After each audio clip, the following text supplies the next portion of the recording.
الحمدللہ محافل میلاد پر ہمارے ثناءخوانوں کی جب کثرت ہوتی ہے یا زیادہ ہوتے ہیں یا دو چار بھی ہوں تو اس میں چند باتیں دیکھنے کو ملی ہیں۔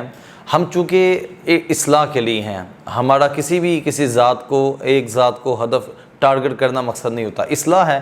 ہم اہل سنت و جماعت ہیں، غلطیاں ہماری عوام کرتی ہے، جواب علماء کو دینا پڑتا ہے۔ تو ہمیں بھائی اور بھی بہت سارے کام ہیں، اگر آپ ہماری مدد کریں تو ہمیں فائدہ ہوگا۔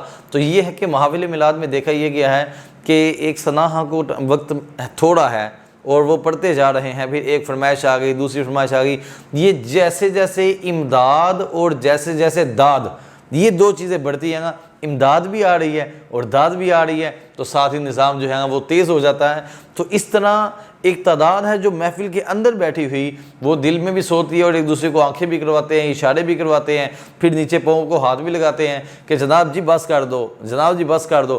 مجھے اس بات کا ڈر لگتا ہے کہ جناب جی وہ تو پڑھ رہا ہے نعت مصطفیٰ صلی اللہ علیہ وسلم، کس بات کو آپ کہہ رہے ہیں اپنا بس کر دو؟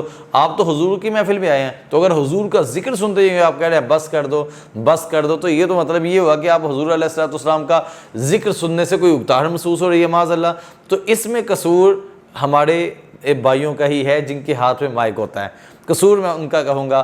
وجہ یہ ہے کہ جب بھائی آپ کو پتہ ہے کہ آپ کے سامنے عوام جو بیٹھی ہے اب وہ ذوق میں نہیں ہے، اب اس کا لطف برقرار نہیں رہا، یا وقت زیادہ ہو گیا یا خطیب صاحب آ گئے ہیں وقت زیادہ، تو اب آپ شروع کرنے سے پہلے پوچھیں کہ میرے پاس وقت کتنا ہے۔